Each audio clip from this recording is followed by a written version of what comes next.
मेरा नाम अमन कुमार सोनकर है। मैं मोहब्बतपुर जीता कड़ा कौसाम्बी का निवासी हूँ।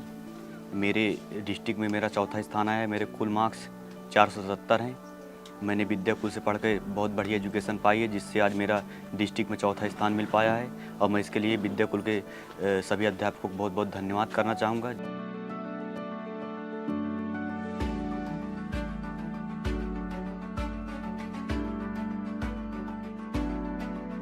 जो 2025 के बच्चे हैं, अगर तुम्हें देख रहे तो इन बच्चों को क्या सलाह देना चाहोगे? सर, मैं यही कहना चाहूँगा कि विद्याकुल से पढ़ें और अपने बेहतर भविष्य का निर्माण करें। विद्याकुल से ही क्यों पढ़ें? क्योंकि सर यहाँ पास जो कंटेंट मिलता है सर बिल्कुल सॉलिड मिलता है, जो पेपर में बिल्कुल डायरेक्ट आता है। जो हम लोग अच्छा अपने मुंह से कहते हैं, आज तुम बता दो, हम जो कहते हैं कि हर विद्यार्थी तक क्वालिटी शिक्षा पहुंचनी चाहिए, तो क्या हम तुम्हारे तक क्वालिटी एजुकेशन पहुंचा पाए? जी सर, बिल्कुल नहीं तो सर मैं नहीं कर सकता था।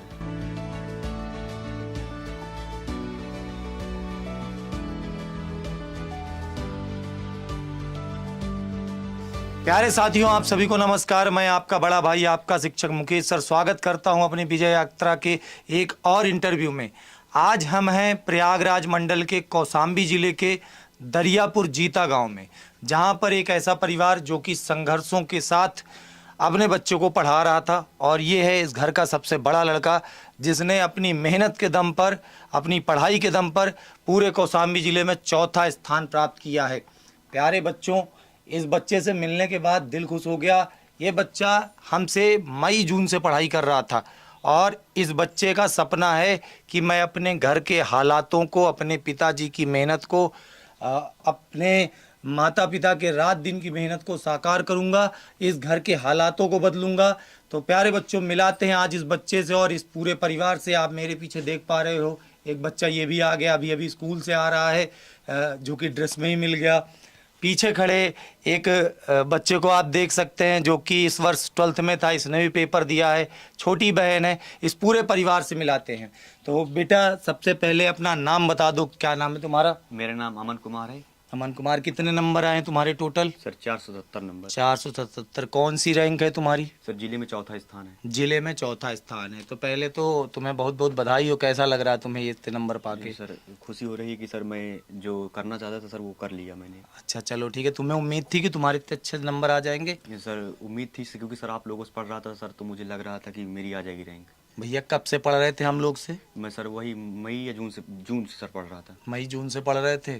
अच्छा, चलो ठीक है। और टीचर कौन से थे तुम्हारे? सर आप ही थे।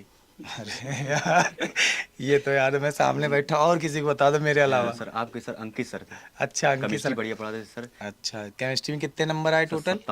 97 नंबर। वाह, केमिस्ट्री में इस वर्ष 97 और बायो में 97। ये नंबर फिक्स हो गए हैं कि हर बच्चे के 97 नंबर है। और उसके अलावा कौन दूसरे नंबर पे कौन फेवरेट टीचर थे मेरे अलावा, बताना।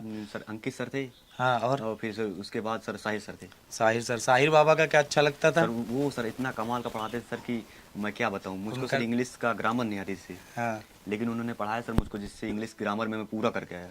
तो मतलब साहिर कमाल का कमाल दिख गया तुम्हें? जी सर। तो बेटा, कब से पढ़ रहे थे? अभी तुमने बताया सर मई से। मई से पढ़ रहे थे। और कहाँ से पढ़ाई कर रहे थे? Sir US inter college Sirathu Kaushambi. नहीं, मतलब हमसे कहाँ से पढ़ाई कर रहे थे? सर विद्याकुल। विद्याकुल से पढ़ रहे थे। किस बैच से थे? सर विजय बैच 2024। विजय बैच से थे। तो मतलब सारी क्लास अटेंड करते थे एक दिन में, 6 क्लास? जी सर, मैं पूरी करता था। आज एक बात मैं तुमसे पूछूंगा, अब तुम फुल ईयर के बच्चे रहे हो इस समय। अब जैसे तुम स्कूल भी जाते थे, तो कितने बजे स्कूल जाते थे? तो सर सुबह 8 बजे। 8 बजे। और आते कितने बजे थे? सर 1:30 बजे। और उसके बाद हमारे बैच पे सुबह 6 क्लास होती थी। आज ये 2025 के जो बच्चे इंटरव्यू देख रहे हैं, इन बच्चों को बताओ कि कैसे टाइम मैनेज करते थे। स्कूल भी जाना, उसके बाद 6 घंटे की क्लास करना, फिर घर पे कैसे पढ़ाई होती थी, पूरा अपना टाइम टेबल बताना आराम से। पहले तो मैं स्कूल से आता था, हाथ पैर धुलता, खाना पीना खाता, फिर पढ़ाई में लग जाता, पढ़ता। फिर उसके बाद सर 10 बज जाते थे पढ़ते पढ़ते। उसके बाद सर सो जाता था। फिर सुबह 3 बजे उठता था पढ़ने के लिए। फिर तब मैनेज करता था सर, 6 बजे तक पढ़ता था। 3 बजे बेटा, सबसे बड़ी बात बच्चे ने बताई कि इन्हें सूर्य उदय के पहले उठता था 3 बजे रात के उठ करके और पढ़ाई करना। मतलब सूर्य उदय के पहले उठ करके 3 घंटे पढ़ाई कर लेना। बेटा, जो आप लोग टाइम मैनेजमेंट का कहते हो, हम समझते हैं इंटर का कोर्स बहुत बड़ा होता है, सिलेबस बड़ा, इसलिए रोज क्लास चलानी पड़ती है। 6 की 6 क्लास रेगुलर चलती है। और उस कोर्स को ख़त्म करने के लिए टाइम लगता है, डीप में जाके पढ़ाने में टाइम लगता है, तो इसलिए हम लोग रेगुलर क्लास देते हैं। तो बेटा सबसे बड़ी बात है, तुम्हारा एक साथी पीछे खड़ा है, जी सर। ये साथी ने तुम्हारी शिकायत की। जी सर, शिकायत किया क्योंकि सर मैं मिल नहीं पा रहा था, इनका गांव दूर है। अच्छा, इनका गांव दूर है। इसके कितने बेटा, तुम्हारे कितने नंबर है? आगे आ जाओ, आगे आ जाओ। तुम्हारे कितने नंबर आए हैं? सर 76%। 76% है। तुमको बाद में बताइए। तो खुश हो आज अपने नंबर से? चलो ठीक है। तो आगे, हाँ, फ्रेंड के लिए ज़्यादा खुश है सर। अपने दोस्त के लिए ज़्यादा खुश हो? चलो बढ़िया है, मतलब गर्व महसूस हो रहा है कि इतने अच्छे नंबर आए। चलो बहुत बढ़िया बात है। आगे क्या करना चाहते हो बालक? सर नीट करना चाहता हूँ। नीट की तैयारी करना चाहते हो, तो इस वर्ष नीट का पेपर दोगे? सर इस वर्ष तो शायद नहीं हो पाएगा। अच्छा। अगले वर्ष करूँगा पेपर। अगले वर्ष नीट की तैयारी करोगे, बहुत अच्छा।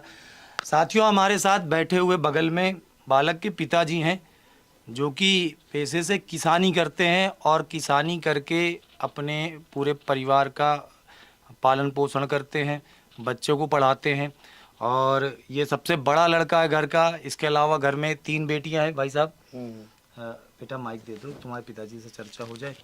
तो कि घर में 3 और बेटियां हैं। हाँ 3 बेटी। बच्चे के इतने अच्छे नंबर आने से आप खुश हैं? हम खुश हैं सर। उम्मीद थी कि आपका बच्चा ऐसा करेगा? हमें नहीं उम्मीद थी। अच्छा, क्योंकि हमारे पास उतना पैसा नहीं था पढ़ाने के लिए। अच्छा, हाँ, तो हम इसलिए इतनी बड़ी उम्मीद नहीं करते। लेकिन आपका साहस है, साहस आपकी था, मेहनत है। हिम्मत थी कि हमारा बच्चा पढ़ लिख ले, हाँ, अपना अधिया का खेत लेकर बटाई पर हाँ। अपना उसमें से कमा के उसमें से अपने चलिए, बच्चे के लिए आगे की इस बच्चे की पढ़ाई की पूरी जिम्मेदारी विद्याकुल परिवार की है। नमस्कार भाई साहब। तो इस बच्चे की पढ़ाई की जिम्मेदारी विद्याकुल परिवार की है, आप बिल्कुल परेशान ना होइए। ठीक है। आप बिल्कुल परेशान मत होइए, इस बच्चे की पढ़ाई की जिम्मेदारी विद्याकुल परिवार की है। विद्याकुल परिवार इस बच्चे की पढ़ाई की पूरी जिम्मेदारी लेता है। बस आप अपना हौसला जिस तरह इस बच्चे के साथ बनाए रखें। इसके अलावा आपके 3 और बच्चे हैं, 3 बेटियां हैं। हाँ 3 बेटियां हैं। 3 बेटियां हैं, तो 3 बेटियों का भी बोझ है इन पिताजी के ऊपर। और आप समझ सकते हैं कि दूसरे के खेत को लेकर के बेटा पढ़ाना, अपने परिवार का भरण पोषण करना, ये बहुत बड़ी बात होती है। आपका साहस है, ये आपकी मेहनत है, आपका हौसला है जो बच्चे ने कर दिखाया। बेटा, पापा के बारे में क्या सोचते थे? सर मैं अपने पिताजी का बहुत धन्यवाद करना चाहता हूँ, जिन्होंने मुझे सर इतने संघर्षों के बाद पढ़ाया। इतना सर स्ट्रगल था, इतनी सर समस्याएं थी, उसके बाद भी इन्होंने मुझको वहाँ भेजकर सर पढ़ाया है। पिताजी के साथ काम करते थे? जी सर। पिताजी के साथ भी काम भी करते थे और पढ़ाई भी अपनी करते थे? जी सर, बिल्कुल। चलो ठीक है बेटा, अब बस ये ध्यान देना कि घर के सबसे बड़े लड़के हो, और तुम्हारे ऊपर भी 3 बहनों का बोझ है और इस परिवार का बोझ है। अब आगे इतनी मेहनत करनी है कि हमें इसकी शकल सूरत बदल देनी है, ठीक है, पूरी तरीके से। भाई साहब, आप बिल्कुल हौसला बनाए रखिए बच्चे का। ठीक है, ठीक है। जरूर हौसला करें, हमारा अच्छा बुलंद करेगा। है। कहीं से भी पाएंगे, कैसे भी पाएंगे, हम इसको पढ़ाएंगे। बस आप अगर ये सोच लिए तो जरूर एक दिन ये बच्चा कर दिखाएगा। साथियों, इसके अलावा हम बात करेंगे, इनकी एक छोटी बहन है जो 10वीं में पढ़ रही है इस वर्ष। तो बेटा तुम भी आगे आ जाओ, थोड़ा सा तुम भी आगे आ जाओ।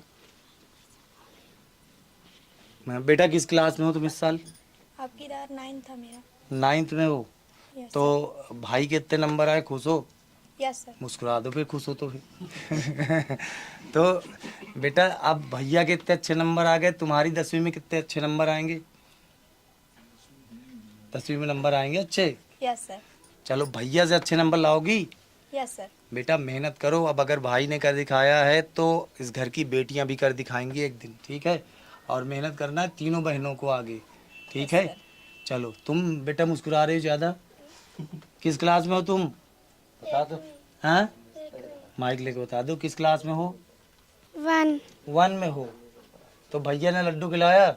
नहीं नहीं खिलाया। भैया लड्डू नहीं खिलाया? पापा खिलाए? नहीं काहे नहीं खिलाए? भैया के इतने अच्छे नंबर आए, लड्डू नहीं मिला तुम्हें? नहीं चलो, आज भैया की तरफ से लड्डू हम खिलाएंगे तुमको, ठीक है। और भैया ने तुम्हारे बहुत अच्छे नंबर लाए, बेटा खूब मन लगा के पढ़ना सब बहनों अच्छे से, ठीक है। तो प्यारे साथियों, ये था हमारा उत्तर प्रदेश का परिवार, और इसी तरह की संघर्ष की ढेरों कहानियां हैं हमारे यूपी के अंदर। इस वर्ष हजारों बच्चे ऐसे हैं विद्याकुल परिवार से पढ़ने वाले, जिन्होंने संघर्षों के साए में पढ़ कर के अपने परिवार का नाम, अपने माता पिता का नाम रोशन किया है। और इसी तरह की वो बच्चे हैं जो हमें असली विजय दिलाते हैं। हमने जो प्रण लिया था, हमारा वो प्रण आज परिणाम में बदलता हुआ दिख रहा है। और प्यारे बच्चों, इसी तरीके से और भी परिवारों से हम आपको लगातार मिलाते रहेंगे और विजय यात्रा के क्रम में अगले 10 दिन तक आप पूरे उत्तर प्रदेश के हर गांव में, हर जिले में जाएंगे, हर बच्चे से मिलाएंगे।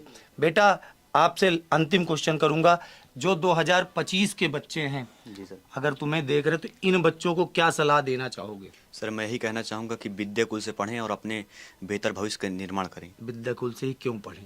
क्योंकि सर यहाँ पास जो कंटेंट मिलता है सर बिल्कुल सॉलिड मिलता है, जो पेपर में बिल्कुल डायरेक्ट आता है। जो हम लोग अच्छा अपने मुंह से कहते हैं, आज तुम बता दो, हम जो कहते हैं कि हर विद्यार्थी तक क्वालिटी शिक्षा पहुंचनी चाहिए, तो क्या हम तुम्हारे तक क्वालिटी एजुकेशन पहुंचा पाए? जी सर बिल्कुल नहीं तो सर मैं नहीं कर सकता था ऐसा। कैसे लगा कि वो मतलब क्वालिटी एजुकेशन है, वो ऐसी चीज है जिससे तुम्हारे अच्छे अंक आ जाएंगे? क्योंकि सर मैं ऑफलाइन पढ़ रहा था तो सर वहाँ पास देखा कि पूरा कोर्स जो है कवर नहीं कराया जाता था, जिसकी वजह से सर मुझे लगा कि यहाँ नहीं हो सकता मेरा कुछ। तुम्हारा कोर्स साल भर में कितनी बार कराया गया? सर 2 बार। 2 बार? रिवीजन भी कराया गया सर। रिवीजन भी कराया गया? जी सर। एग्जाम टाइम में क्या कराया गया? सर एग्जाम टाइम में सर कुंजी बैच किया गया। उसमें क्या बताया गया? सर उसमें पेपर सॉल्व कराए गए। चलो, सबसे हेल्प मिली? जी सर बिल्कुल सर। सबसे ज्यादा हेल्प कहाँ से मिली? सर मुझे सबसे ज़्यादा हेल्प कुंजी बैच से मिली। कुंजी बैच? कुंजी बैच में क्या ऐसा खास रहा? सर कुंजी बैच में सर ऐसा था कि वहाँ पास हमको ऐसे क्वेश्चन आते हैं पेपर में, तो उन सारे पेपर को सॉल्व किए थे? जी सर मैं सब पेपर को। हेल्प मिली थी अच्छी खासी? जी सर बिल्कुल। चलो बढ़िया है। प्यारे बच्चों, ये वो बच्चे हैं जो साल भर मेहनत करते हैं, हर दिन मेहनत करते हैं, रात मेहनत करते हैं, और ये वो परिवार हैं जो अपने बच्चों को कभी भी इस बात का एहसास नहीं दिलाते हैं कि बेटा हमारे पास पैसे कम है, तुम अच्छी पढ़ाई नहीं कर सकते हो। प्यारे बच्चों, ऐसे ही बहुत सारे बालक हैं जिनसे हम लगातार आपको मिलाते रहेंगे। विजय यात्रा लगातार अगले 10 दिन तक चलती रहेगी। और भाई साहब, 5 मई को प्रयागराज में एक छात्र सम्मान समारोह है। ऐसे मेधावी छात्रों को सम्मानित करेंगे, जहां पर आप अपने सपरिवार आमंत्रित हैं। आप आइएगा, बच्चा आएगा, बेटा तुम लोग भी आना, ठीक है? तुम्हें बेटा वहीं पे सम्मानित करेंगे, ठीक है? अभी हमारे इस वर्ष हजारों बच्चे हैं जिनके घर तक पहुंचना है, तो हर बच्चे के घर तक हमें जाना है, ठीक है? तो 5 तारीख को आप आमंत्रित हैं, 5 मई को, ठीक है? तो आप जरूर आइएगा। तो प्यारे साथियों, अगले इंटरव्यू में अब आपसे मिलते हैं, विजय यात्रा के अगले इंटरव्यू में। आप सभी का धन्यवाद। खाओ, पकड़ पकड़ पकड़। लो जी, लड्डू आ गया आपका। आओ बेटा, बैठ के खिला दो। आ जाओ, बैठो, तुम कुर्सी में बैठो, बैठ जाओ कुर्सी में। लो, तुम्हें लड्डू नहीं मिला था ना, लो लड्डू खाओ, पकड़ लो अपने हाथ से। मिल गया लड्डू? गिर गया, आधा